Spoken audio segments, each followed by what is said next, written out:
কখনো কি ভেবে দেখেছেন এয়ারপোর্টে চেক ইন করার পর আপনার লাগেজটা যখন কনভেয়ার বেল্টে চোখের আড়াল হয়ে যায় ওটার সাথে ঠিক কি হয়? চলুন আজ আমরা আপনার সুটকেসের সেই গোপন যাত্রার কথাই জানব। আপনি তো শুধু ব্যাগটা জমা দিয়ে দেন, কিন্তু তারপর সেটা আসলে কোথায় যায়? আপনার চোখের আড়াল হওয়া থেকে শুরু করে আবার ব্যাগেজ বেল্টে ফেরত আসা পর্যন্ত পুরো জার্নিটাই কিন্তু একটা বিশাল রহস্য। চলুন সেই রহস্যটা আজ ভেদ করা যাক। আমাদের জন্য ব্যাপারটা কিন্তু খুবই সোজা, তাই না?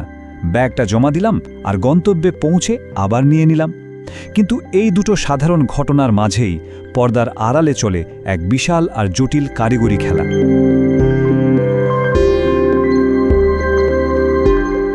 বাস্তবে আপনার ব্যাগের যাত্রাটা আমরা যা ভাবি তার চেয়ে অনেক বেশি জটিল। এটাকে দেখতে একটা সাধারণ কনভেয়ার বেল্ট মনে হলেও এটা আসলে শত শত মিটার লম্বা এক অটোমেটেড সিস্টেম। আর এর একটাই কাজ, প্রত্যেকটা ব্যাগকে একদম নিখুঁতভাবে তার নিজের ফ্লাইটে পৌঁছে দেওয়া। এই জার্নিটার মূলত 4টা ধাপ। প্রথমে আপনার ব্যাগে একটা বারকোড সহ ট্যাগ লাগানো হয়, যেটা ওর পরিচয়পত্র। এরপর সিকিউরিটির জন্য ব্যাগটা স্ক্রিনিং করা হয়। তারপর অটোমেটিক সিস্টেম ওই ট্যাগ স্ক্যান করে ঠিকঠাক ফ্লাইটের জন্য ব্যাগটা আলাদা করে ফেলে, আর সবশেষে প্লেনে লোড করে দেয়। কিন্তু এত বড় একটা কাজ এত নিখুঁতভাবে হয় কিভাবে?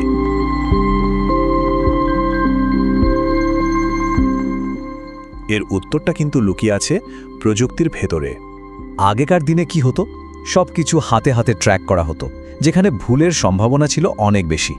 কিন্তু এখনকার টেকনোলজি নির্ভর সিস্টেমে আপনার ব্যাগ জমা দেওয়ার পর থেকে প্রত্যেকটা ধাপে একদম রিয়েল টাইমে ট্র্যাক করা যায়। আর এর পেছনে যে কত রকমের প্রযুক্তি একসাথে কাজ করছে ভাবা যায়। লেজার দিয়ে বারকোড পড়া হচ্ছে, ক্যামেরা দিয়ে ট্যাগের ছবি তুলে লেখা চেনা হচ্ছে, এমনকি RFID চিপের মাধ্যমে রেডিও ওয়েভ দিয়েও ব্যাক ট্র্যাক করা হচ্ছে।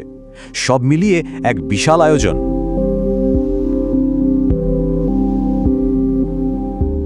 আচ্ছা, একটা প্রশ্ন। সারা বিশ্বের বিভিন্ন এয়ারপোর্ট আর এয়ারলাইন্স এরা একে অপরের সাথে যোগাযোগটা করে কিভাবে? এর জন্য তো তাদের সবার জন্য একটা কমন ভাষা দরকার, তাই না?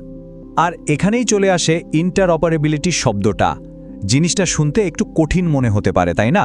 কিন্তু সহজ কথায় বললে এর মানে হলো বিভিন্ন কম্পিউটার সিস্টেমের নিজেদের মধ্যে কথা বলার ক্ষমতা।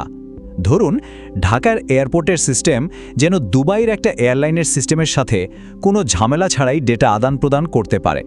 এই কাজটা সহজ করার জন্যই ACI-এর অ্যাক্রেসের মতো কিছু স্ট্যান্ডার্ড তৈরি করা হয়েছে।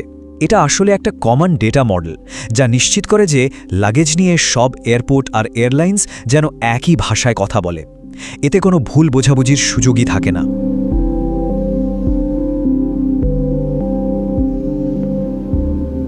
এত সব প্রযুক্তি, এত জটিল সিস্টেম, এর শেষ লক্ষ্যটা আসলে কি?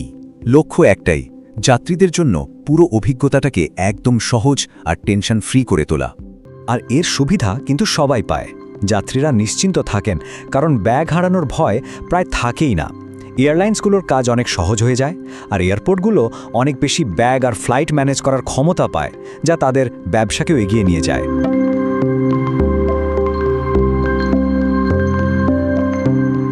শুধু সুবিধাই না, এর একটা বিরাট অর্থনৈতিক দিকও আছে।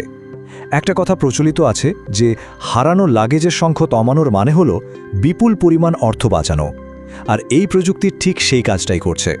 মানে শেষ পর্যন্ত ট্যাগ লাগানো থেকে শুরু করে ডেটা শেয়ারিং পর্যন্ত পুরো সিস্টেমের প্রত্যেকটা অংশ একটাই লক্ষ্যের জন্য কাজ করে: আপনার ভ্রমণকে শুরু থেকে শেষ পর্যন্ত একদম ঝামেলাহীন রাখা।